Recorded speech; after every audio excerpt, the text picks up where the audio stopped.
Bus driver Daniel says, "Sorry, Iris, not long now, every morning, using my name." Today, he added a date, tomorrow. I've never told him my name. The 6:45 a.m. 22 bus rumbled to a stop. I tapped my travel card against the reader. The familiar beep, a mundane start to a mundane Tuesday. Daniel Ingram, the driver, met my eyes. He's a man with kind, tired eyes, usually. This morning, they held something else, a deep, almost apologetic gaze. "Sorry, Iris," he said softly, his voice low. "Not long now." A knot tightened in my stomach. He'd said it every morning this week. Every single morning. And every single morning it hit me anew. I have never, not once, told this man my name. I'm an accountant, a rational woman. I'd tried to find a mundane explanation. Maybe I'd dropped a loyalty card once, my name visible. Maybe Penelope, my colleague, had yelled my name as I boarded. I kept my travel card in my wallet, never pulled it out, and Penelope always took the earlier bus. This morning, though, he added something new, something that truly chilled me. The 19th, isn't it? My blood ran cold. Today was the 18th. The date hung in the air, a physical weight. I opened my mouth to ask him, to demand an explanation.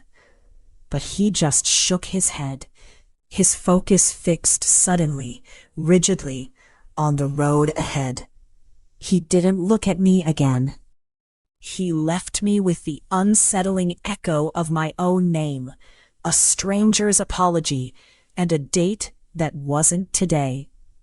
The bus journey was a blur of unease. I kept glancing at Daniel in the rearview mirror, but his face was an impassive mask. He drove like any other day, yet the words continued to hum in my ears. At the office, I cornered Penelope Hartley by the coffee machine. She's my closest work friend, practical and no nonsense. "Okay, this is going to sound insane," I started, recounting Daniel's daily apology and the chilling addition of the 19th. Penelope laughed, a bright, dismissive sound that grated on my nerves. "Oh, Iris, come on. He's probably got a strange memory for faces, or he overheard your name from someone.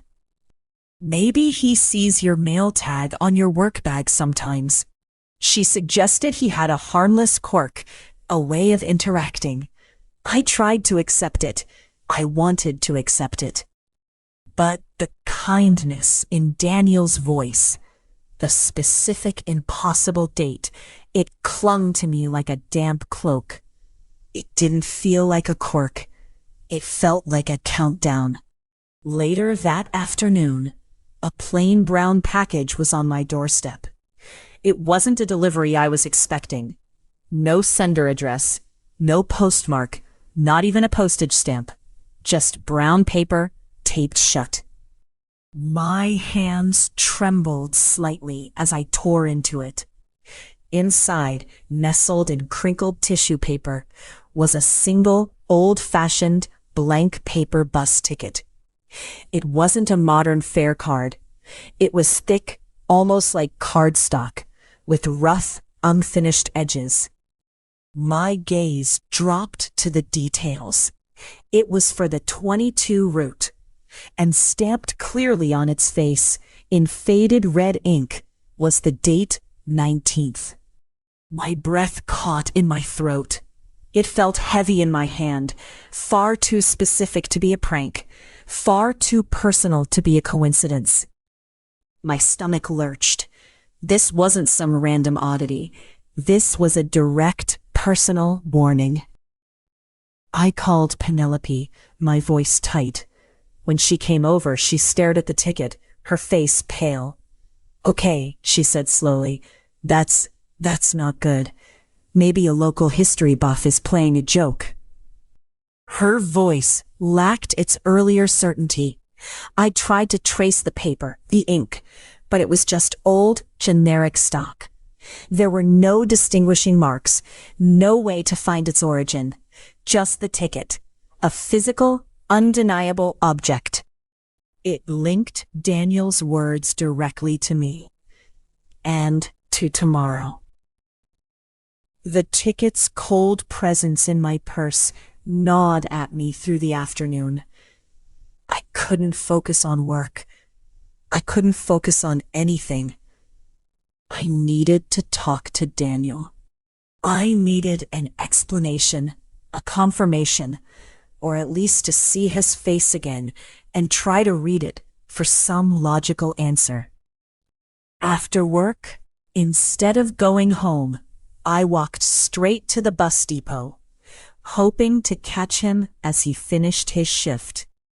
The depot yard was grimy, smelling of diesel and wet asphalt.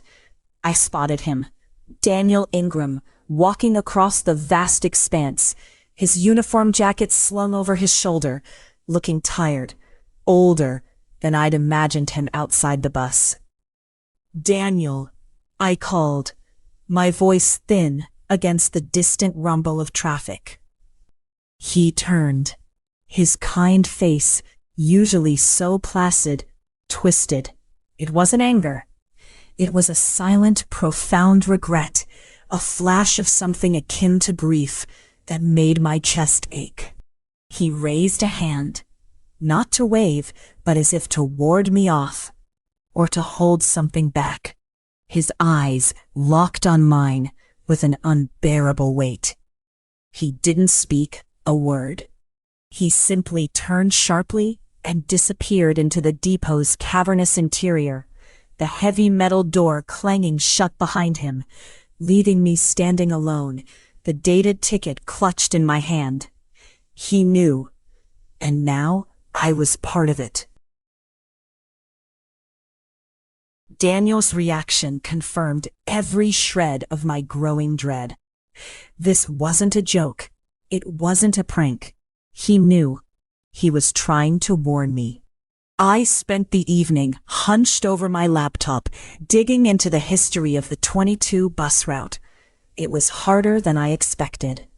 Most of the information was innocuous. Old route changes, fare increases. But then I started finding fragmented local news archives. Small, buried articles. Strange disappearances reported over decades, often tied to the 22 route. Always on specific dates, and chillingly often, the 19th of the month. The articles were vague, quickly dismissed as runaways or accidents, cold cases that went nowhere. But the pattern was there, a faint, terrible hum beneath the noise of everyday life.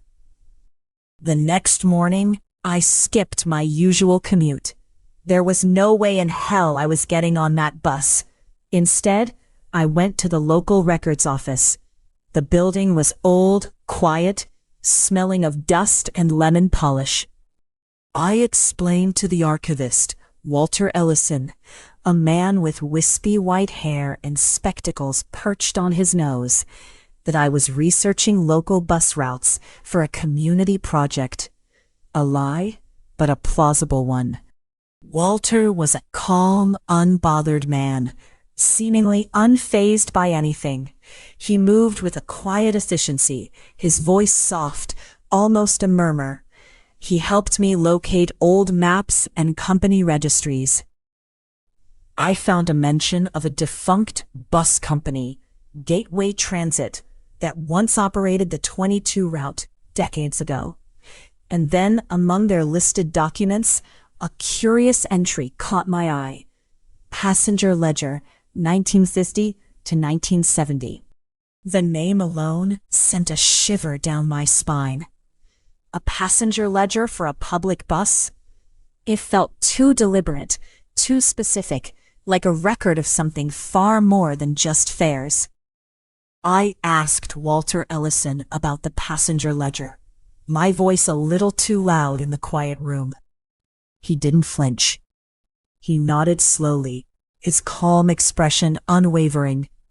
"Ah, that old thing," he murmured, his voice soft as rustling paper. "Mostly gibberish. A handwritten record from a time before digital manifests. Been in storage for decades. No one's asked for it in a long while." He retrieved a thick, leather-bound book from a back shelf, its cover scuffed and worn. Its pages were brittle and yellowed at the edges. The smell of dust and old paper, heavy and forgotten, filled the air around me. My heart pounded a frantic rhythm against my ribs as I carefully flipped through the meticulously kept entries. Each page was a list of names, dates, and what looked like destinations, though many entries were simply a dash or a cryptic symbol, illegible squiggles that meant nothing to me. It looked like someone's obsessive handwritten diary of ghosts. Then, halfway through the ledger, my breath caught. It was a name, written in elegant looping script, a name that shouldn't be there. There, clear as day, was my full name, Iris Rutherford. Next to it, the chillingly familiar date, 19th.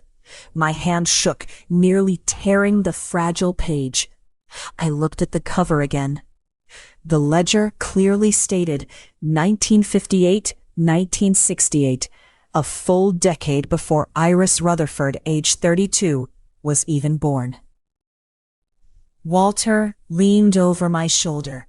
His proximity was suddenly oppressive, the soft scent of his old man's cologne replaced by the thick, cloying smell of decaying paper. He pointed a finger, steady and gnarled, at the entry. "You're not the first to look for that," he said, his voice quiet, almost mournful, the words barely a whisper. His gaze wasn't hostile, but it was knowing, heavy with a pity that felt like a sentence. And he knew. She knew now. The air in the quiet archive felt suddenly thin, as if something was slowly siphoning the oxygen out of the room, and I felt utterly exposed, the hunter, now undeniably the hunted. I slammed the ledger shut, the sharp report echoing in the silent archive, making a few framed photos on a nearby shelf jump. I turned on Walter, my voice raw. "What the hell is this? My name? It's impossible." "This book is from before I was born." Walter held up a hand, his calm demeanor unwavering, like a stone in a fast-moving river. "No, not impossible, Iris, just beyond the ordinary." He began to speak, slowly, deliberately, as if recounting an ancient, tired truth he'd told 100 times. "The 22 route isn't just a bus line, Iris. It's a channel, a conduit." His eyes, usually mild, fixed on some distant point, beyond the dusty shelves, beyond the walls of the records office. Certain individuals are selected on specific dates.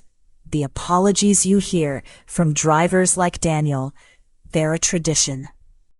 A silent acknowledgement from those who see it happen, who are powerless to stop it.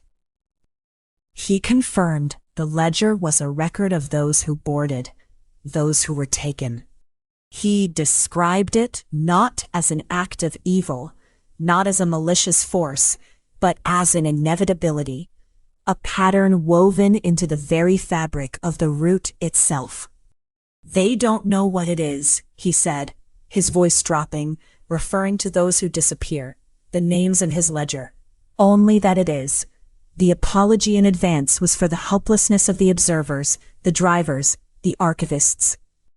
They were just part of the system, just another set of eyes." He told her the old bus ticket I found was a symbolic summons, a final invitation to board. As he spoke, the earlier clues re-meaning themselves in my mind with horrifying clarity. Daniel's knowing look in the depot, the vague newspaper reports of disappearances, the specific date, always the 19th. It all clicked into place, a terrible, coherent pattern of dread that had been operating in plain sight for decades. A machine, humming along, selecting its passengers. The walls of the quiet office seemed to press in, suffocating me with the weight of the truth. The full weight of Walter's words settled on me like a tombstone. The 19th, tomorrow. I stammered a goodbye, not even sure if Walter heard me, and hurried home. The cold dread of the ledger and Walter's calm, knowing acceptance clung to me, a suffocating shroud. I locked my doors, pulled the blinds tight, trying to find a mundane explanation, a way out of the terrible coherence. My mind raced, searching for an escape, a loophole, anything that could break this iron logic. The clock on my kitchen wall ticked loudly, each second pulling me closer to midnight, the 18th slipping away into the inevitable. The air in my apartment felt thick, heavy, like trying to breathe underwater. My phone rang. Unknown number.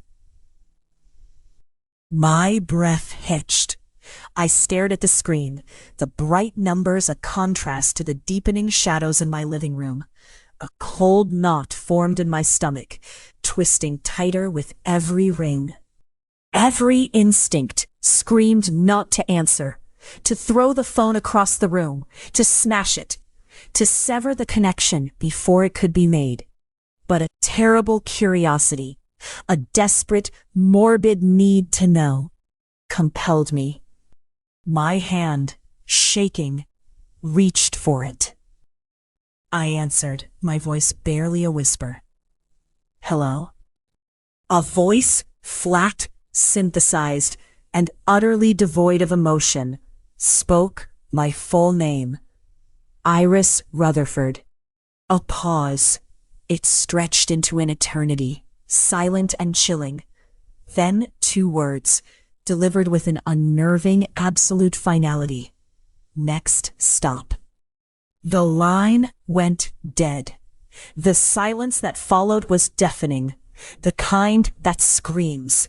I tried to call back, my fingers fumbling with the screen. The number was disconnected. I checked my call log, desperation making my hands clumsy. The listed origin was 22 Main Street, a location I knew was nothing but an abandoned field on the outskirts of town, a desolate patch of overgrown weeds and broken asphalt. The channel wasn't just an idea. It was here, now, and it was directly reaching for me. The phone call wasn't just a threat. It was the final activation. I stumbled backward, dropping my phone with a clatter onto the hardwood floor. Next stop wasn't a destination. It was a command. The bus wasn't just a vehicle. It was a conduit. The entity wasn't a person, but a pattern. A horrifying quiet force that used the 22 as its instrument. Walter's words echoed in the sudden, ringing silence of my apartment. A channel, a conduit. I saw it all with horrifying clarity. The old ledger, the apologies from Daniel, the strange disappearances dismissed as local folklore, the unyielding dates, always the 19th. It was a system, a terrible, quiet harvest that had claimed countless others over the decades. The ticket wasn't an invitation, it was a receipt, a boarding pass for a journey to nowhere, or somewhere far worse. The channel that uses your name wasn't just a cryptic phrase. It was the entity itself, reaching across the void, pulling the selected individual into whatever nightmare lay beyond the next stop. Daniel wasn't a malicious participant, not a villain. He was a powerless observer, forced to deliver the message, his profound regret a testament to the horror he witnessed, unable to intervene, only able to apologize. The dread wasn't just for me. It was for everyone caught in the pattern, a pattern that now felt utterly inevitable. I refused to board. I wouldn't be another name in Walter's damned ledger. Instead of waiting for the inevitable, for the silent hum of that spectral bus, I decided to disrupt the channel itself. Armed with a heavy wrench from my toolbox, the cold metal a small comfort in my trembling hand, I drove towards the old 22 bus route's terminus. It was a disused depot on the edge of town, long abandoned, on the night of the 18th, just before midnight. The engine hummed low, my only companion. The depot was a skeletal structure against the stark moonlight, dark and overgrown with weeds that clawed at the broken windows. My headlights cut through the gloom, revealing a single, old 22 bus parked inside. Its engine was running, but with an unnervingly silent hum that made the hairs on my arms stand on end. Its interior was dark, a black maw, and standing beside it, a solitary figure. Daniel Ingram. He wasn't surprised to see me. His eyes, in the dim, sickly light of the moon, were filled with a profound sadness that seemed to deepen the lines on his tired face. He didn't try to stop me, didn't utter a word, but his gaze, fixed on mine, pleaded with me not to try, to accept, to just let it happen. I ignored him. A surge of desperate adrenaline, cold and sharp, coursed through me. I lunged at the bus's exposed engine, the only part of the machine that looked vulnerable. I swung the wrench with all my might, striking the machinery with a sickening clang that ripped through the night. Sparks flew. A shriek of tortured metal filled the air, and the engine choked, sputtered, and died with a final shuddering gasp. The silence that followed was absolute, heavy and ringing. Daniel watched, his face a mask of conflicting emotions. Grief for what I'd done, then relief that I was no longer part of it, then a deep, quiet despair for what still remained. The rawness wasn't stopped, only diverted from her. I escaped, clutching the now torn bus ticket, its date a grim reminder, carrying the chilling knowledge of what I had almost become and what still existed. I left town a week later, changed my number, and avoided public transport entirely. News reports briefly mentioned a strange electrical fire at the old bus depot, destroying a derelict 22 bus. No injuries were reported, the cause unknown. Daniel Ingram vanished without a trace. His apartment was found empty, his belongings gone. The passenger ledger from the local archives is now missing too, presumed lost in a filing error that Walter Ellison simply shook his head over, his expression unchanged. I carry the old, torn bus ticket for the 19th. Its faded date a silent victory, a permanent scar. I live quietly now, always looking over my shoulder, always taking the long way around, always buying my own car, no matter the cost. The dread never truly leaves me. I live a quiet life now, always checking my surroundings, always taking the long way around. I keep the torn ticket hidden in a small locked box, a piece of proof no one would ever believe. I know I broke the pattern for myself, but not for good. The entity is still out there, its channel perhaps dormant, perhaps seeking a new route, a new proxy, just waiting to find another way in. The silence of my new life is a fragile thing, easily broken. One day, years later, she is on a rare bus journey, a different city, a different route. As she taps her card, the bus driver, a young man with kind eyes, looks at her, and with a faint, unsettlingly familiar smile, he says, "Sorry, Iris, not long now."